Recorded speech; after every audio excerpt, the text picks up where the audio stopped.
O presidente Jair Bolsonaro segue em recuperação no Hospital Albert Einstein, em São Paulo. Visitas continuam restritas e previsão de alta é para a próxima segunda-feira. Começa o trabalho no Congresso Nacional. Sessão conjunta realizada hoje teve leitura da mensagem enviada pelo presidente Jair Bolsonaro. O governo federal lança pacote anticrime. Texto segue para o Congresso Nacional e prevê medidas de combate à corrupção, ao crime organizado e aos crimes violentos. Medidas simples, mas que visassem aprimorar o nosso sistema e corrigir algumas falhas. No Dia Mundial do Câncer, pesquisa mostra o aumento no número de pacientes que sobrevivem à doença. Essas e outras notícias você acompanha agora e para participar basta acessar o bate-papo ao vivo no YouTube ou usar hashtag TVNBR nas redes sociais. O Repórter NBR começa agora.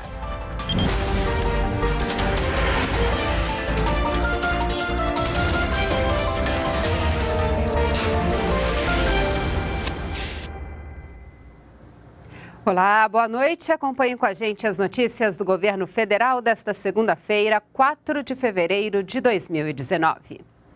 A gente começa a edição de hoje falando sobre o estado de saúde do presidente Jair Bolsonaro. Quem tem as informações é o repórter Ricardo Ferraz. Olá, Ricardo, boa noite. Boa noite, Alessandra. O último boletim divulgado pela equipe médica que cuida do presidente Jair Bolsonaro aqui no Hospital Albert Einstein, na zona sul da capital paulista, informa que na noite de ontem ele teve elevação de temperatura, chegou a 37,3 graus e apresentou também algumas alterações em exames laboratoriais, principalmente um aumento no número de glóbulos brancos, o que poderia significar sinais de infecção. A equipe médica passou então a administrar antibióticos de amplo espectro para conter essa possível infecção e realizou também exames de imagens que identificaram um acúmulo de líquidos na região do abdômen, onde antes estava acoplada a bolsa de colostomia. O presidente foi submetido a uma punção guiada por ultrassonografia e esse líquido foi retirado. No local foi colocado um dreno. O presidente Jair Bolsonaro encontra-se sem febre, em jejum oral e com uma sonda nasogástrica para retirada de líquidos e também alívio de náuseas. Jair Bolsonaro já apresenta sinais no intestino, de recuperação do trato intestinal, o que foi considerado uma boa notícia pela equipe médica, já que o presidente teve 2 episódios de evacuação.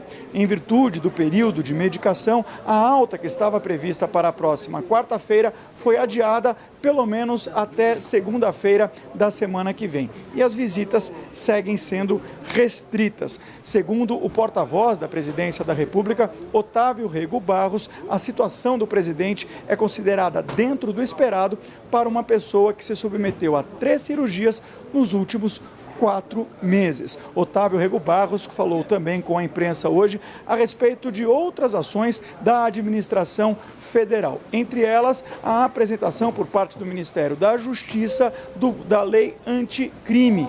De acordo com o porta-voz da Presidência da República, esse projeto foi discutido entre o ministro Sérgio Moro e o presidente Bolsonaro. O texto do projeto já havia sido apresentado e discutido pelo ministro com o presidente da República e agora está na Casa Civil para análise e envio ao Congresso Nacional.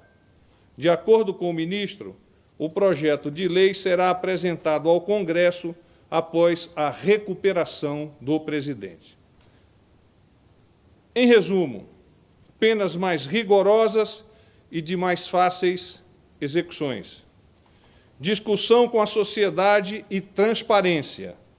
Prioridade, uma das 35 metas dos 100 dias do governo do presidente Jair Bolsonaro.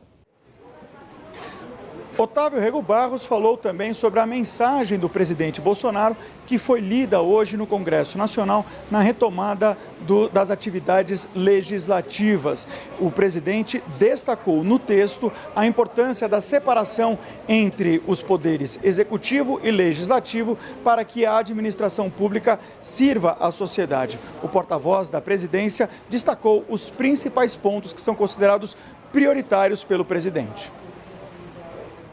Compartilhamento de responsabilidade do poder executivo e do legislativo.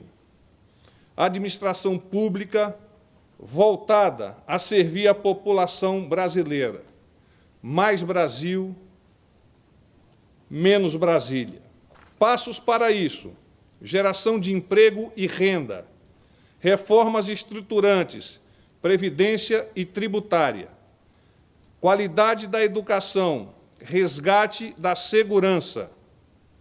Por fim, liberdade de opinião, de crença, liberdade de imprensa, de manifestação religiosa e de pensamento.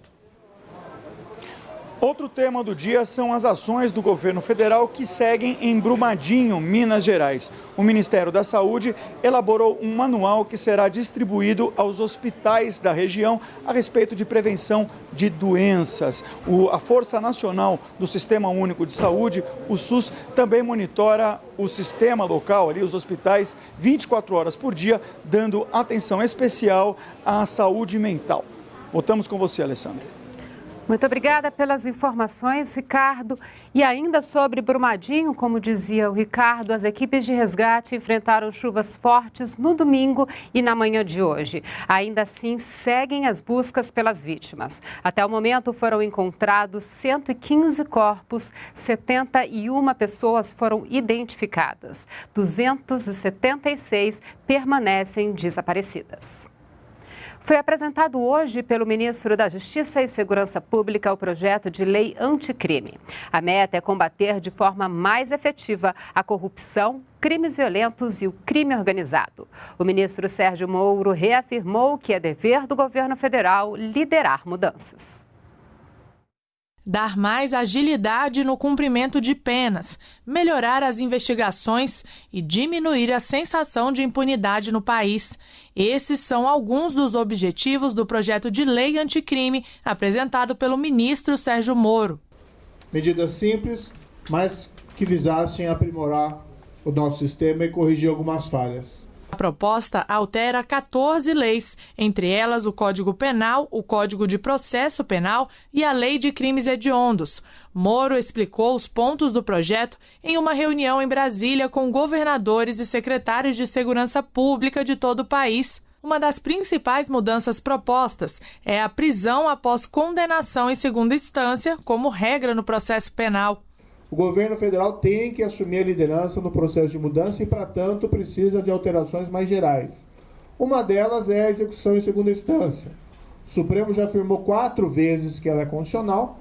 Nós queremos deixar isso claro na legislação ordinária. O projeto também define o crime de Caixa 2. Acho que é uma medida importante para avançar e eliminar, vamos dizer assim, esse fator de trapaça dentro do processo eleitoral. É uma tipificação mais adequada a esse tipo de conduta. O texto prevê ainda punição mais rigorosa para condenados por corrupção ou peculato, que é o desvio de recursos públicos. Pelo projeto, os condenados por esses crimes podem iniciar o cumprimento da pena já em regime fechado. Hoje, o regime fechado só é aplicado para condenações acima de 8 anos. Os anseios da população por uma maior reprimenda contra a corrupção. Por exemplo, uma coisa é um diretor da Petrobras que desvia em proveito próprio milhões de dólares. Outra situação é de um guarda de trânsito que recebe lá uma vantagem indevida para deixar de aplicar uma multa.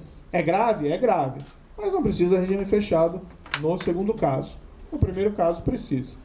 O texto também prevê o início de cumprimento da pena em regime fechado para todos os condenados por crimes em que se utilizam armas de fogo. Pela legislação atual, eventualmente isso não é imposto. A pena fica abaixo do montante necessário para o regime fechado. Nós estamos estabelecendo isso como regra. O maior pânico do cidadão brasileiro é ser vítima de um roubo, e que é pior, de um roubo muitas vezes seguido de morte, nas ruas. Precisa ser mais rigoroso com esse tipo de crime. A população quer que as ruas fiquem mais seguras, não se resolve tudo pela lei, mas parte se trabalha com a lei também. Se tem que mexer na lei, tem que ser mais rigoroso para esse tipo de crime. Em caso de crimes hediondos em que houver morte, o condenado só poderá progredir de regime do fechado para o semiaberto, por exemplo, após cumprir 3/5 da pena. Hoje, esse período é de 2/5 da pena. Aqui no Brasil, as pessoas muitas vezes se sentem satisfeitas, com razão, porque homicidas qualificados ou pessoas responsáveis por crimes atrozes ficam menos de 10 anos na prisão. Tem que endurecer em relação a esse tipo de criminalidade. O que nós estamos estabelecendo é que, em caso de crime hediondo, com resultado morte, só há progressão da pena com 3/5 de cumprimento dela. O projeto agora segue para o Congresso Nacional. A medida faz parte das metas prioritárias dos 100 dias de trabalho do governo federal. E além da lei anticrime, combater o crime organizado, a corrupção e agora aprovar reformas consideradas urgentes, entre elas a da Previdência. Essas são algumas das prioridades do governo federal apresentadas a deputados e senadores na abertura do ano legislativo.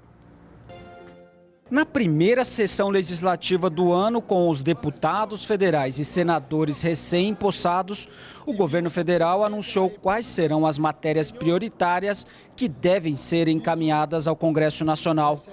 A mensagem do presidente Jair Bolsonaro, que se recupera de uma cirurgia de retirada de uma bolsa de colostomia, foi entregue pelo ministro da Casa Civil, Onyx Lorenzoni, e lida aos parlamentares pela primeira secretária do Congresso, deputada Soraya Santos. Segundo a mensagem do presidente, o governo assume um país com inúmeros desafios, como diminuir a taxa de desemprego, que hoje afeta mais de 12 milhões de brasileiros, combater a criminalidade e a corrupção, além de realizar as reformas necessárias para o ajuste fiscal, como a da Previdência. Estamos concedendo uma proposta moderna e, ao mesmo tempo, fraterna, que conjuga o equilíbrio atuarial com o amparo a quem mais precisa, separando previdência de assistência, ao mesmo tempo em que se combate fraudes e privilégios. O ministro da Casa Civil, Onyx Lorenzoni, defendeu um pacto nacional para a aprovação da reforma previdenciária. A proposta, que passará pela Câmara e Senado, deverá ser encaminhada pelo Executivo nas próximas semanas. O governo trabalha na construção de um projeto que conceitualmente conserta a atual Previdência e, por outro lado, cria um novo mecanismo para o Brasil do que diz respeito à Previdência Social, como estava na mensagem presidencial, ou seja, um regime de capitalização que vai trabalhar com a poupança individual, exatamente para poder dar segurança e garantia aos futuros segurados da Previdência Social e para que o Brasil, nos próximos anos, consiga ampliar sua poupança interna para poder financiar o seu crescimento. Para o presidente reeleito da Câmara dos Deputados, Rodrigo Maia, construir um novo regime previdenciário é um dos desafios da atual legislatura.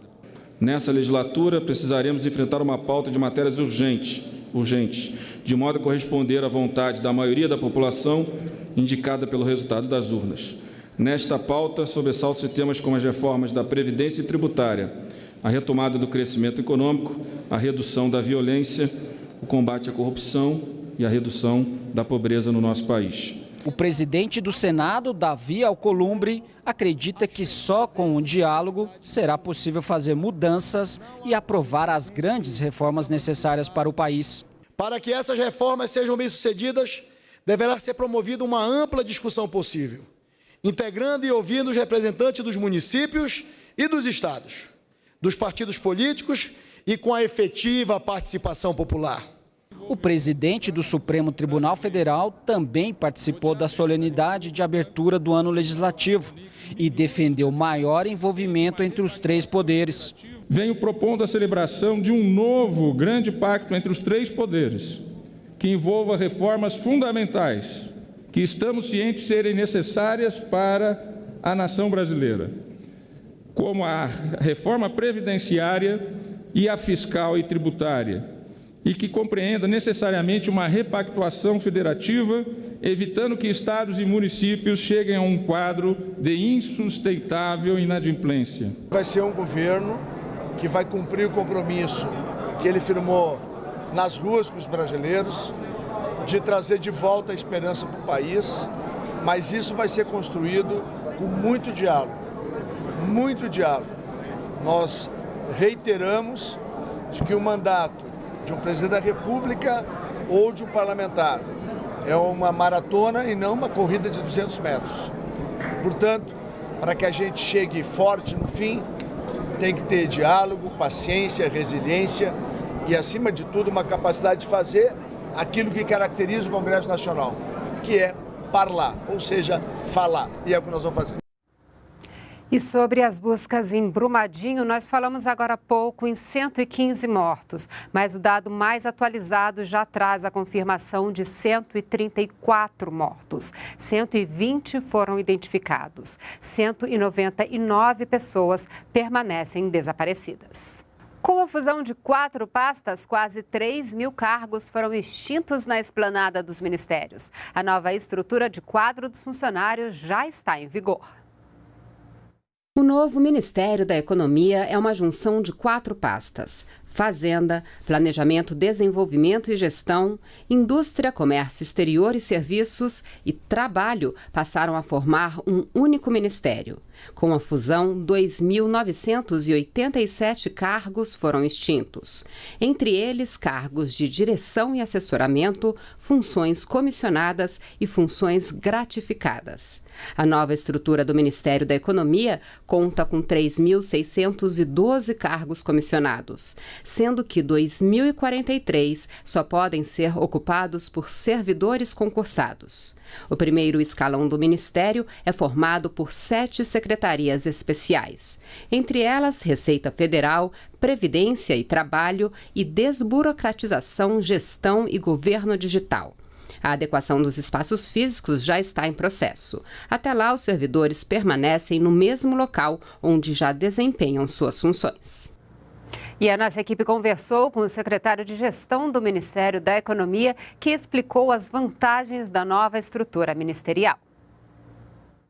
Todos os temas relacionados à economia agora têm um único comando e tem uma estrutura ministerial que facilita a tramitação e a coordenação dessas políticas. Na estrutura vigente até então, muitos assuntos transitavam ao mesmo tempo pelo Ministério da Fazenda, Planejamento, Indústria e Comércio, às vezes Trabalho, Previdência, dependendo da matéria, e isso requeria um esforço de coordenação maior. Em determinadas situações, você poderia ter posições um tanto divergentes entre um ministério e outro, o que acabava fazendo com que o processo de tomada de decisão se alongasse. Agora, dentro do Ministério da Economia, as equipes estão muito mais próximas, os processos tramitam mais rápido e há um comando único do ministro Paulo Guedes para que a decisão seja tomada de forma mais rápida e eficiente. Analistas do mercado financeiro preveem a inflação para este ano em 3,94%. É o que mostra o relatório semanal Focus, divulgado hoje pelo Banco Central. Mais informações com a repórter Luciana Colares de Holanda. Foi a terceira semana seguida em que a projeção da inflação caiu, mas é a primeira vez que os economistas ouvidos na pesquisa preveem um índice abaixo da casa dos 4% neste ano. Os analistas do mercado também melhoraram a estimativa para os juros básicos da economia, a Selic. A previsão é de que ela seja de 6,5% ao fim deste ano, mesmo o patamar atual, que é o menor da história. Antes, a expectativa era de que os juros fossem de 7% no fim de 2019. Os economistas também reduziram a projeção para a taxa de câmbio. A previsão é que, no fim do ano, o dólar comercial esteja a R$ 3,70. Antes, a previsão era de R$ 3,75. De Brasília, Luciana Colares de Holanda. O ministro das Relações Exteriores, Ernesto Araújo, está no Canadá para a reunião do Grupo de Lima. Nas redes sociais, o ministro postou uma foto em que aparece com autoridades canadenses e cita o apoio do Grupo de Lima à transição democrática de governo na Venezuela. O ministro afirma que Brasil e Canadá estão prontos para atuar a favor da democracia na região e no mundo. E também trabalham para aumentar as relações econômicas entre os dois países. Modernizar a gestão para atender melhor a população e ainda economizar recursos públicos. Esse é o trabalho que vem sendo realizado pela Secretaria-Geral da Presidência nos hospitais federais do Rio de Janeiro. As medidas devem economizar cerca de 50 milhões de reais por ano.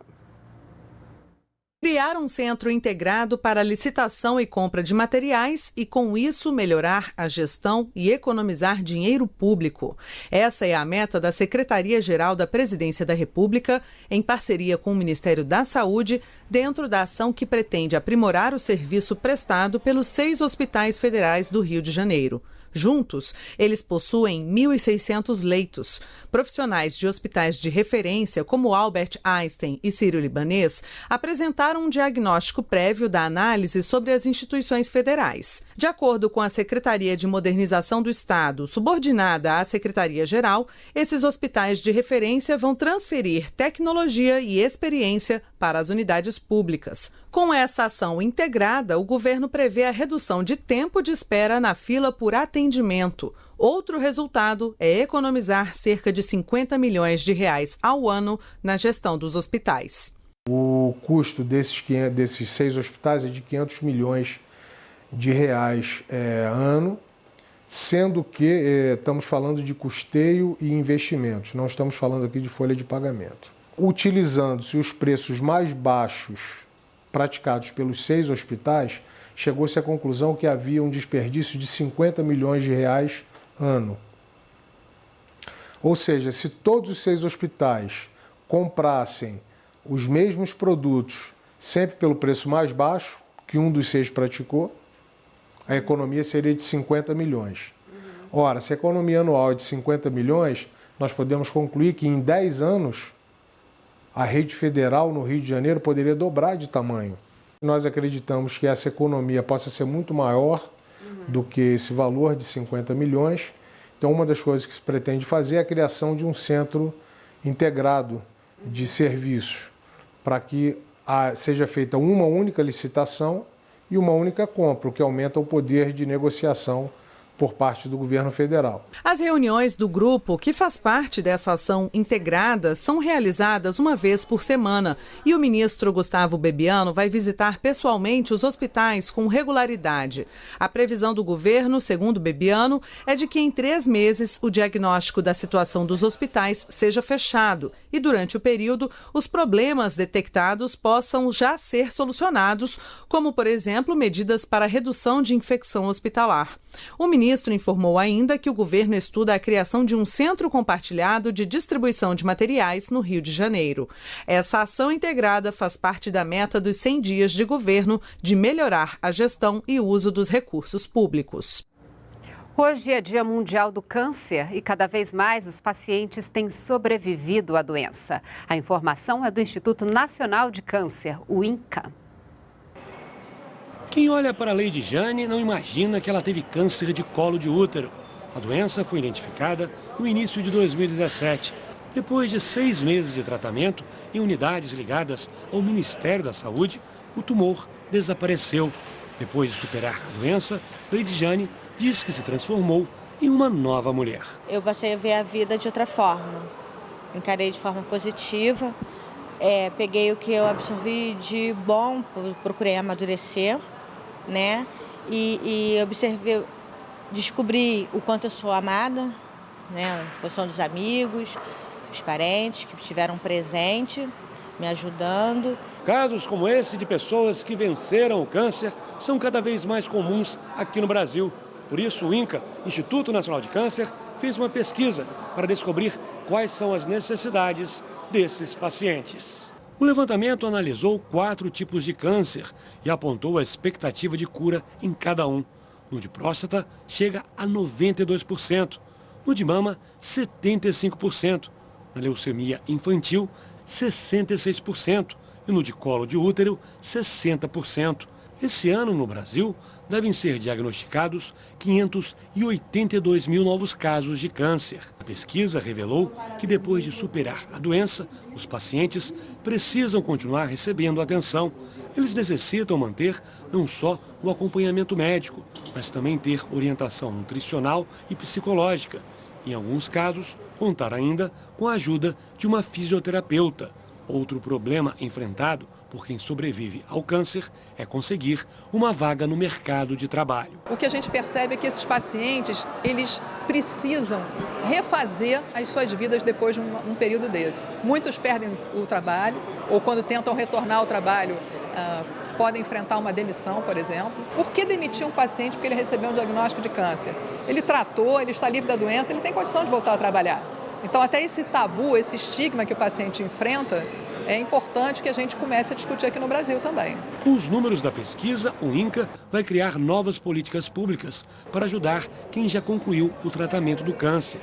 A principal missão do Instituto é desenvolver metodologias que são colocadas em prática por equipes médicas que atuam em hospitais públicos de todo o país. O INCA tem um papel fundamental, inclusive, na articulação dessas políticas e na visão do cuidado integral ao câncer. Esse é um dos grandes desafios, é integrar as diferentes instâncias de saúde pública a trabalhar de maneira organizada, estruturada, oferecendo esse contínuo de abordagem, desde a prevenção até o cuidado paliativo.